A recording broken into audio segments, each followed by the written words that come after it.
स्वागत है आपका अदायु व्लॉग्स में, जहाँ हम चर्चा करते हैं मानसिक स्वास्थ्य के बारे में। हमने पिछली बार बात करी थी अल्कोहल यूज डिसऑर्डर के बारे में। टॉलरेंस, विथड्रॉल, इन दो चीज़ों को समझेंगे पहले। आज मैंने इतनी अल्कोहल ली और मुझे कुछ इम्पैक्ट हुआ। इतनी ही अल्कोहल मैंने 2, 3, 4, 5 बार ली। अब उसके बाद वो इम्पैक्ट मुझे नहीं हो रहा और मुझे ये क्वांटिटी बढ़ानी पड़ी जिससे मेरे को सेम इम्पैक्ट आए।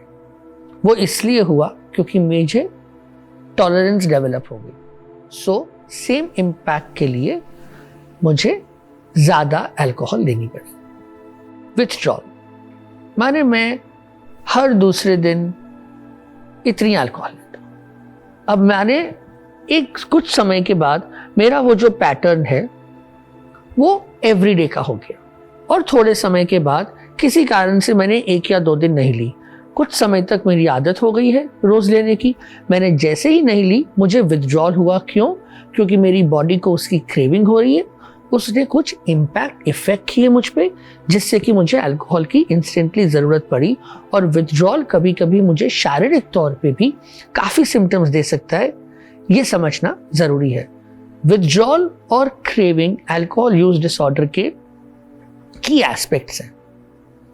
पिछली एपिसोड में हमने जब बात करी थी तो हमने अल्कोहल के साइन, सिम्टम्स, इम्पैक्ट की बात करी थी। उसके बारे में और जानकारी लेनी हो, click on the link below. आज मैं बात करूंगा ट्रीटमेंट के बारे में। पहले मेडिकल ट्रीटमेंट की बात करते हैं। Mantosh, medically speaking alcohol treatment का जो जर्नी है, जो कहाँ पे किस तरह से ट्रीटमेंट करना है, वो कैसे करेंगे? अल्कोहल यूज़ में सबसे इम्पॉर्टेंट है हमें पूरा इन्फॉर्मेशन मिलना चाहिए कितनी अल्कोहल पिछले कितने समय से कितनी क्वांटिटी में ये पेशेंट ले रहे हैं। उसके बेसिस पे हम डिटॉक्स करेंगे, क्योंकि डिटॉक्स हल्का सा भी अगर हमने कुछ कम किया तो पेशेंट को विड्रॉवल होगा, जो बहुत ही इनटॉलरेबल होता है पेशेंट के लिए। सो की एस्पेक्ट इज़ सबसे पहले डिटॉक्सिफिकेशन करना। डिटॉक्सिफिकेशन में for any individual it can be anywhere 7 से 10 दिन। कुछ लोगों को ज़्यादा भी हो सकता है, लेकिन 7 से 10 दिन में अमूमन हम विड्रॉवल को डिटॉक्स के थ्रू ठीक कर सकते हैं। विड्रॉवल सिम्टम्स को ठीक करने के लिए हम जो दवाइयाँ देते हैं वो अल्कोहल को एक तरीके से रिप्लेस कर रही हैं, लेकिन हम उसको आहिस्ता आहिस्ता कम कर सकते हैं। अल्कोहल नहीं रुक सकती है, लेकिन दवाइयाँ डेफिनेटली रुक सकती हैं। जब ये प्रोसेस चल रहा होता है उसी समय हम एंटी क्रेविंग मेडिकेशन का, जो कि हमारे क्रेविंग को रोकती है, हम वो स्टार्ट कर सकते हैं। एंटी क्रेविंग, डिटॉक्स की मेडिसिन्स, बहुत सारी सप्लीमेंट्स जैसे कि आईवी फ्लूइड्स देना। Thiamine is a very important aspect. Thiamine हम मिस ही नहीं कर सकते, वरना पेशेंट को और ज़्यादा नुकसान हो सकता है। ये सारी चीज़ें साथ के साथ, अगर लिवर इम्पैक्टेड है, अगर किडनी इम्पैक्टेड है, उसकी कोमॉर्बिडिटीज़, उनका इलाज करना। मेंटल हेल्थ भी इम्पैक्टेड होता है, स्लीप इम्पैक्टेड होता है। अगर डिप्रेशन के सिम्टम्स हैं, एंग्जाइटी के सिम्टम्स हैं, हम उसका भी इलाज उसी समय शुरू कर सकते हैं। ये सारा एक इन पेशेंट सेटअप में ही हो सकता है। हम पेशेंट को ये सारी चीज़ें घर पे नहीं करा सकते हैं, तो हॉस्पिटल सेटअप के अंदर में पेशेंट को कुछ समय बिताना पड़ता है ताकि हम ये सारी चीज़ें कर सकें।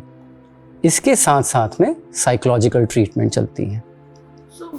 जब हम बात कर रहे हैं विथड्रॉल की, क्रेविंग की, डिटॉक्सिफिकेशन की, सो अगर माने कोई आपको आके बोले कि हम कोल्ड टर्की छोड़ देना चाहते हैं, so how safe is it?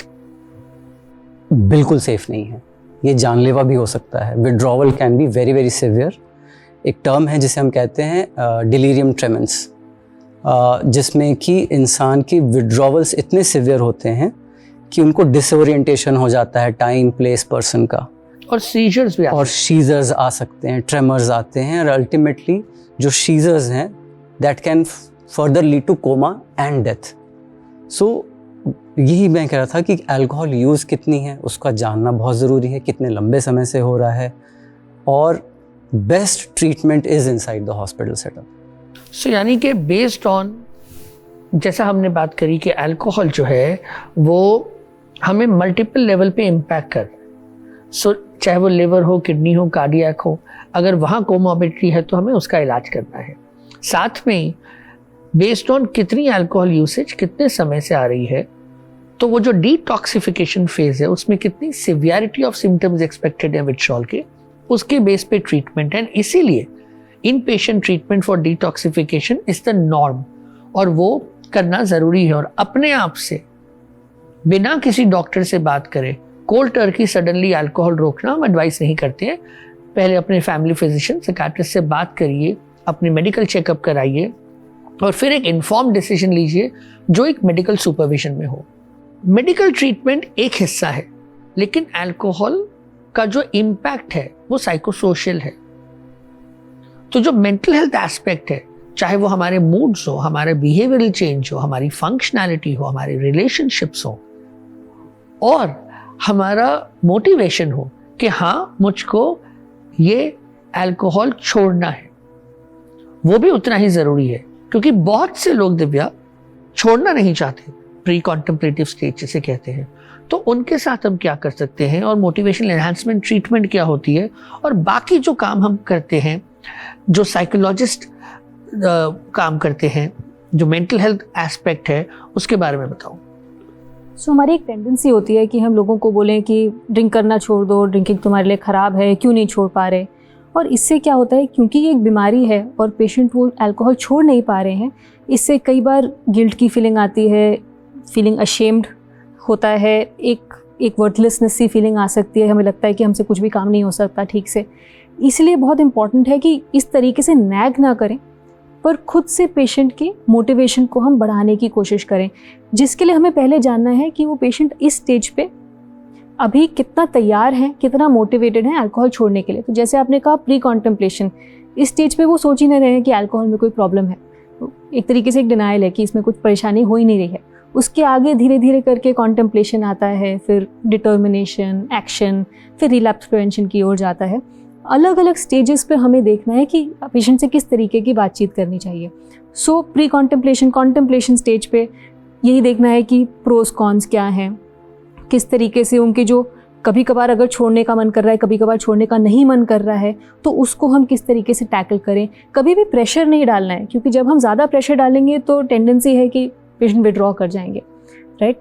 सो एक स्टेज पे वो डिसीजन बनाना, वो डिसीजन बैलेंस कहते हैं उनको, कि क्या उसके प्रोज हैं, क्या उनसे कॉन्स हैं, फिर किस तरीके से स्ट्रैटेजीज वो डेवलप कर सकते हैं, समझना कि उनके क्या ट्रिगर्स हैं, और फिर किस तरीके से वो अपने बिहेवियर को अडेप्ट कर सकते हैं ताकि वो अल्कोहल को छोड़ पाएँ और रिलैप्स को प्रिवेंट कर पाएँ आगे चल के। So besides motivational enhancement, cognitive behavioural therapy और ग्रुप थेरेपी दोनों का रोल है। सो किस तरह से ग्रुप यूज होते हैं in the treatment of alcohol use disorder, और जो कॉग्निशन, हमारा सोच और हमारा बिहेवियरल कंपोनेंट, उसके चेंजेस किस तरह से हम करते हैं। सो कॉग्निटिव बिहेवियर थेरेपी हमारी सोच पे और हमारे बिहेवियर पे काम करता है।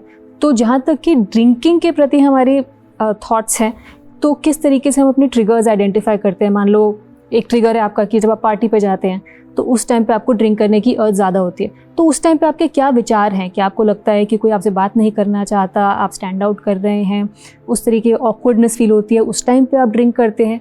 कब कब आपको अर्जेस होती हैं, तो आप ज़्यादा सेल्फ अवेयरनेस डेवलप करते हैं ताकि मैं समझ पाऊँ कि मेरे ट्रिगर्स क्या हैं, मेरे अर्जेस क्या हैं, और उसी के हिसाब से बिहेवियरल चेंजेस भी धीरे धीरे करते जाएँ। एट द सेम टाइम, क्योंकि अल्कोहल के साथ साथ और भी कई सारे स्ट्रेसेस आते हैं, कई बार हम अल्कोहल को यूज़ करते हैं दूसरे स्ट्रेसर्स को डील करने के लिए, तो उसके लिए भी हम वो कोपिंग स्किल्स बना सकते हैं CBT के थ्रू, ताकि हमें अल्कोहल पे रिजॉर्ट ना करना पड़े। जहाँ तक कि ग्रुप थेरेपी का सवाल है, अल्कोहलिक्स एनोनिमस एक बहुत ही popular form of, very well recognised form of treatment है अल्कोहलिक्स एनोनिमस, लेकिन एक कम्युनिटी बेस्ड अप्रोच है। इसमें जो रिकवरिंग एडिक्ट्स हैं वो ही साथ में आके मिलते हैं और एक दूसरे को मोटिवेट करते हैं, एक दूसरे को इंस्पायर करते हैं, सपोर्ट करते हैं इस जर्नी में। ये 12 स्टेप अप्रोच माना जाता है। Also, some of these newer things, neurobiofeedback, virtual simulation, क्या वर्चुअल सिमुलेशन में इस तरह की सिचुएशन में एक्सपोज करें जहाँ पे आप सीखें कि how to say no to alcohol, right choices to do, ये भी आगे बढ़ती हुई, I mean research is bringing this out and there is a bit of role of that, right?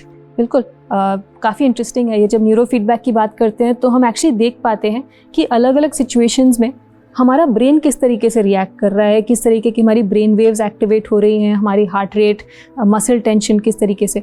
तो अगर हम उन्हीं सिचुएशंस के बारे में सोच पाएँ जिनसे हमें स्ट्रेस होता था, जिनसे हमारा अराउजल बढ़ता था, लेकिन अब अपने आप को एक रिलैक्सेशन की ओर ट्रेन कर पाएँ, तो हम अपने ही फिजियोलॉजिकल प्रोसेसेस पे कंट्रोल गेन कर पाते हैं और हमें ये पता रहता है कि हमें रिलैक्स खुद को किस तरीके से रखना है। वर्चुअल सिमुलेशन अलग अलग तरीके से यूज़ हो सकता है। जो अल्कोहल रिलेटेड जो न्यूरोकॉग्निटिव डेफिसिट्स होते हैं, मेमोरी रिलेटेड, फोकस रिलेटेड, उन पे हम काम कर सकते हैं। एक्सपोजर भी, क्योंकि इनिशियली हम कहते हैं कि अल्कोहल से बिल्कुल दूर रहिए, अवॉइड करिए वो सिचुएशंस जहाँ पे आप अल्कोहल देखेंगे, तो वहाँ पे भी हम exposure based virtual simulation use कर सकते हैं ताकि लोगों को आदत पड़ जाए नो बोलने की, पर एक सेफ एनवायरनमेंट में।